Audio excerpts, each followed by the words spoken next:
Now, give us some examples. What people can go on YouTube right now Yeah. and see examples of your work. Yeah. So, like, what can they find on? I'll tell you, is there a website where they can click on your different YouTube videos? Yeah. If you go to YouTube and type Yes. V Yes. for Victor, guitar lessons, Yes. but do it all as one word. So it's just V guitar lessons. Yeah. Right. if you type that and click enter, Yes. then you'll see pop me. up. Yeah, you'll see Okay, me. all of your different videos. Yeah. So they'll be able to click on them and they'll be able to see how you did it. Yeah. So essentially, because the first frame, the first thing that you see Mm. when you open it is like a black screen kind of thing Yeah. with just the words on it Yeah. that come up in a Yeah. sexy kind of way. And it says free video guitar lessons. For more free lessons, visit www.vguitarlessons.com. So that's how you do your marketing Because this is the only reason I'm putting it on YouTube. for traffic generation. Because I want people to come to my website to buy stuff, Got it. right? I want Got them to learn guitar, but I mean, really there is another reason, which is like total significance, an ego thing, Yeah, and, yeah. and you're a whore for attention. Yeah, that's Ben. right. That's So, Yeah. so we put our videos on YouTube. Yeah, Okay. yeah. So tell us a little bit more about this process of how you create with iMovies. Yeah. That's how it's called, iMovies. iMovie, yeah. iMovies. Yeah. How you create this video? So and the bits per second, frames per second, whatever. Okay, you, yeah. the technical aspects. So far we've streamed it into the laptop. We've saved it, so it's on our hard disk. We've created our little titles, at the start of the video, and you just do that in the menu. So it's pretty straightforward, and it's straightforward. I mean these pieces of software, Windows Movie Maker or iMovies, they're pretty much self-explanatory, Yeah, it's and very simple. it's not exact paint by numbers, but it's Yeah. they take you through the steps. Exactly. It's Exactly. I mean, what I found, it never takes more than like 15-20 minutes of playing around with Yeah. these tools Yeah. to find out how it works. Exactly. Anyway. Exactly. And there's plenty of tutorials on there.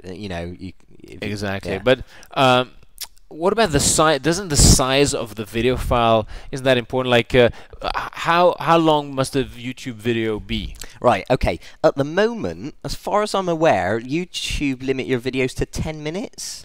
I think I've seen 20-minute Yeah. video clips of like football. There video clips. must be some way around that. But for me, everything I've done has been within 10 minutes. Okay. So it's been a 10-minute video. Now, they're also limited to 100 megabytes. 10 minutes, okay? So what we need to do, once we've finished our video and we've saved it, and all that, we need to compress it. So there's a separate piece of software that I use, and actually I think iMovie will do it as well, but I use a separate piece of software called Compressor. Okay? Compressor. And it's just a case of dropping that huge video file. Remember, it's going to be like, 10 gigabytes. yeah, Or the gigabytes. yeah. So we're going to drop it onto Compressor. Now, most video is filmed at 25 frames per second, I think, something like that. Right. On the video camera. 25 frames per second. Yeah. Okay. So in the settings, we're gonna reduce that to 15 frames per second. So when you save it, Yeah. when you save it or when you throw it in compressor? No, when we throw it into Compressor. Okay. This is within the compression settings. Right. So we're going to configure it. We're going to say all I need is 15 frames per second. Before you go on, where do you get this compressor software? It's not free. Right. I had to buy that one.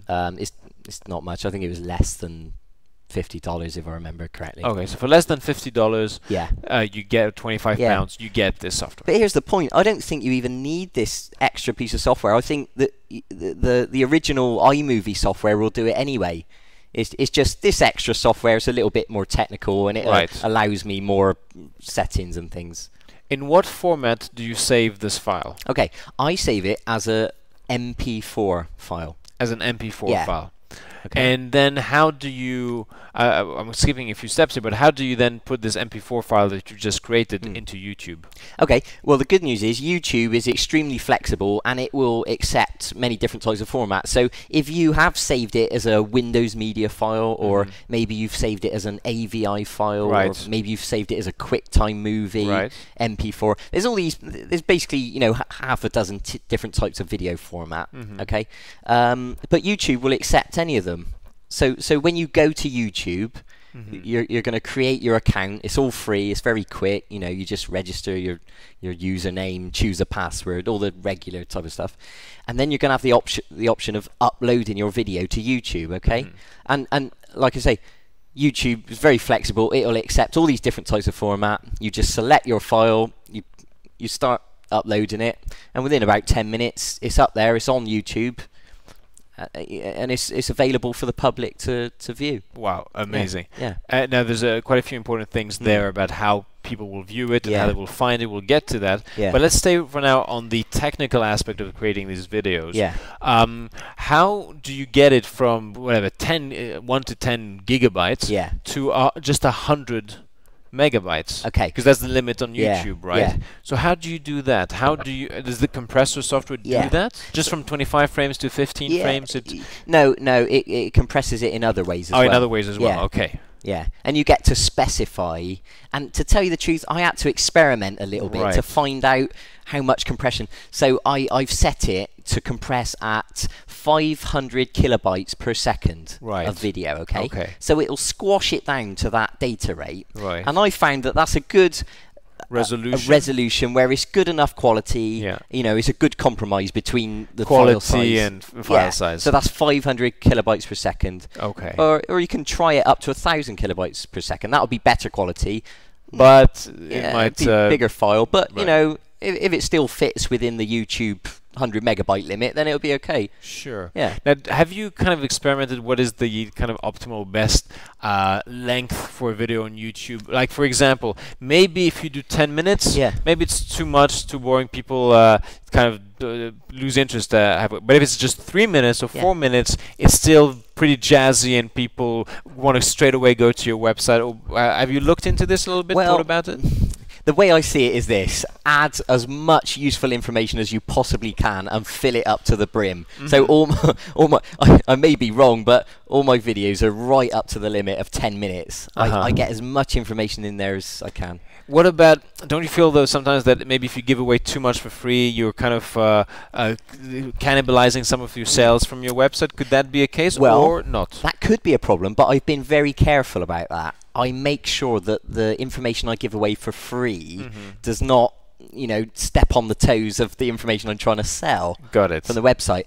And in the free information, it'll be like a taster. Like a taster, a teaser. Yeah, like a teaser. Something to incite people to get them to, and excite people to get them to your website and find out more. Yeah, and it'll give them enough useful information, but it'll also say, and if you want to find out more about this, then make sure you go and visit the website and take a look at the full product because, you know, there's so much more information in there. Got it. So, yeah. And I wanted to ask you something, because, I mean, you can do it. You can do a video and post a video on YouTube using a video camera and a microphone and lighting and all this. But there is a much simpler way of posting a video on YouTube, isn't there? Yeah. I mean, I would use something like Microsoft Windows PowerPoint and something like Camtasia or some kind of screen capture